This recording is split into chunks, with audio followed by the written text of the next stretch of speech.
What's up, YouTube? Today, let me start over. What's up, YouTube? This your boy D-Man TV, and today we back with another one, with another video, because I just uploaded a video today. Well, like 2 or 3 videos today. I think it was 2, and this is about to be the third one. And today we reacting to trash players that turn into superstars in NBA. So let's get it. Streams games directly from Google's data centers to your devices. Seconds after you press purchase, you'll be streaming your game directly from the internet to your screen.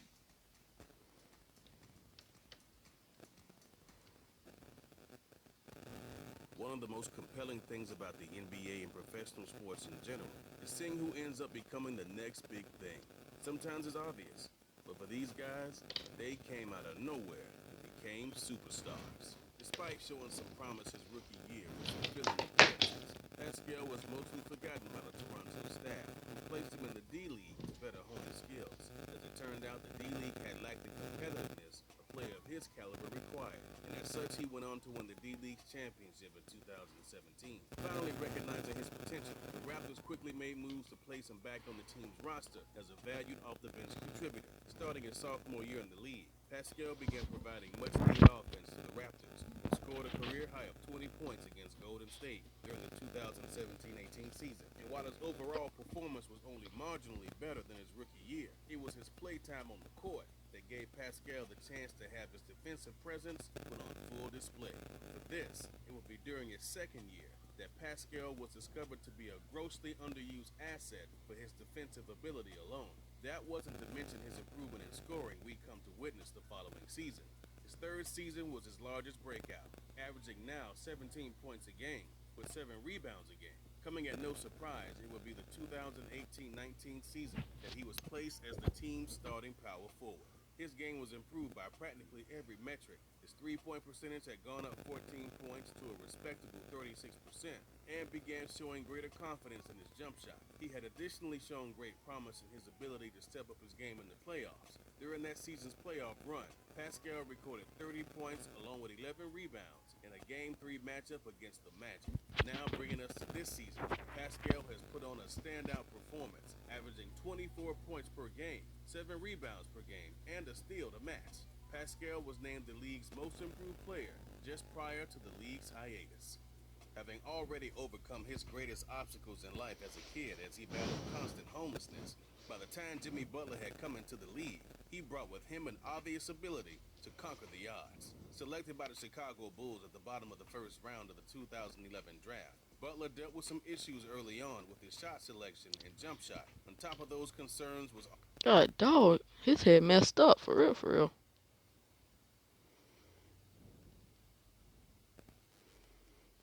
selected by the Chicago Bulls at the bottom of the Just first look at round his of the head. God, 2011 draft.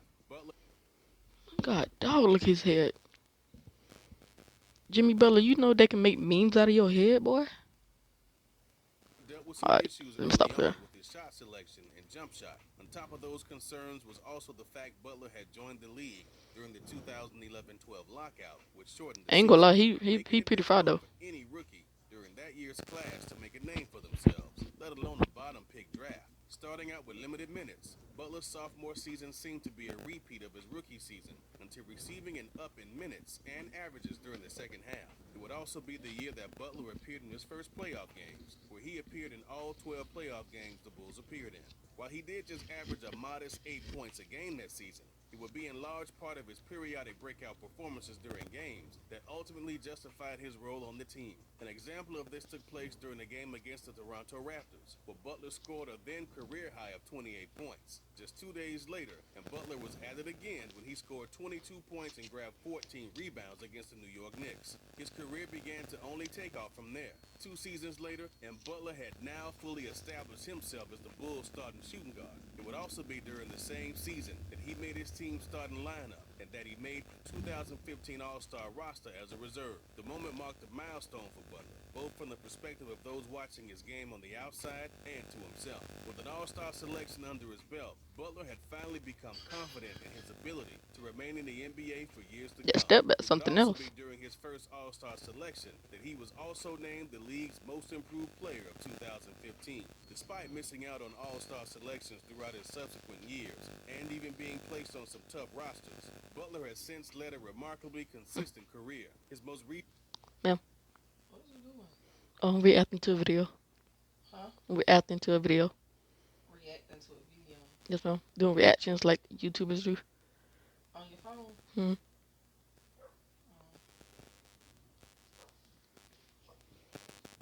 season with the Miami Heat has seen him averaging 20 points per game, 6 assists per game, 7 rebounds per game, and nearly 2 steals to match. While most know him today to be one of the league's most talented forwards, this hasn't always been the case for Paul George. Coming into the league as a I'm sorry for that. That was my mom. I'm sorry. top 10 pick of the 2010 draft, George was picked up by the Indiana Pacers. Like many of the league's most improved, there were certainly signs of George's talents in his periodic breakout games his rookie year, although they were few and far between. However, his defensive abilities became blatantly obvious during the team's run in the playoffs. During that run, George was one of 2 rookies that year to have made the starting lineup in the playoffs. Despite the placement, the Pacers still went on to lose in 5 games to the Bulls, finishing with season averages of 7 points per game, 4 rebounds per game, and a single assist. By the time the 2011 lockout season had come during his sophomore year of play, George's expectations to grow had largely diminished. Defeating the odds, George had his most impressive game yet against the Mavericks, where he racked in 30 points, 9 rebounds, 5 assists, and a block. It should also be mentioned that he had made good on 7 3-point shots that game as well. His performance merited his selection to be on the team's starting lineup, where he fulfilled that role fairly well. Coming into his junior season in 2012, George broke the Pacer record for most three-pointers in a single game, where he made 9. George had surpassed Reggie Miller's record, who took a career to reach. He had done it in 3 seasons. Getting his first All-Star selection during that season, it had also been the season George was recognized to be the league's most improved player in 2013. Ironically, an outspoken Yahoo Sports contributor had actually predicted that George, during the time of the draft, would have been the greatest player to come out in 5 years' time. Having been drafted after John Wall and DeMarcus Cousins, there is an argument to make that George, by today's standards, was the greatest to come out. His greatest statistical season compared to his rookie season makes him appear to be an entirely different player. Just last season, when George had been a part of the Thunder, he finished with averages of 28 points per game, 8 rebounds per game, 4 assists per game, and led the league in steals with an impressive 2.2 steals per game. Dang. Like I've been knew he can make half court shots. Like that wasn't pretty though. I think it was all net. He finished with averages of 28 points per game, 8 rebounds per game, 4 assists per game, and led the league in steals with an impressive 2.2 Yeah, steals all per net. game. No one could have blamed you if you didn't know much of Kawhi Leonard Kawhi before his Leonard, playoff the performance beast. against the Heat in 2014. Even for as highly praised he was for his defensive ability coming into his 2011 draft night, there were no predictions that Kawhi was to become the next big thing. And for this, he was drafted as the 15th pick to be picked up by the Pacers, who quickly dealt him to the Spurs. There could have been no better team for a young Kawhi to join up with. Under the observation of Duncan, Ginobili, and Parker, Kawhi had plenty of veteran talent to help him get a head start in the league. However, it was also because of their presence that Kawhi failed to make a name for himself earlier. Showing some glimmers of what could be, Kawhi was voted 4th in the Rookie of the Year award. It also helped that during his second year, Kawhi was selected to play in the USA men's basketball select team, who trained with that year's 2012 Olympic team, which had the likes of Kobe, LeBron, Durant, and CP3 on board. Hold on, y'all. I'm gonna go grab a chair. I'm gonna go grab a chair real quick. So hold on.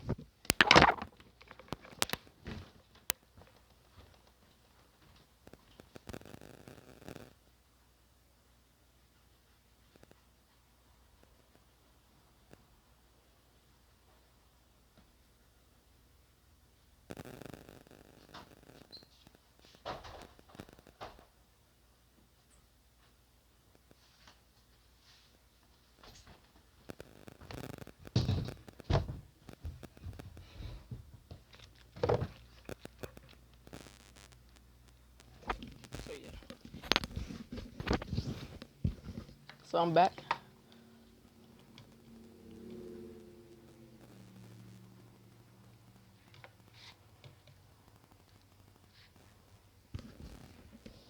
Kawhi likely hadn't realized it yet, but he was essentially being groomed for his eventual success. Not many first or second year players can say they've trained up with the league's best, but Kawhi. Coincidentally, a season after this encounter during the 2013-14 season, Kawhi had some of his best performances yet, besting his career high of 26 points. Kawhi scored 29 points in the Game 3 final. 29. God dog.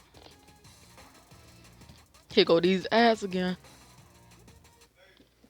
Sir?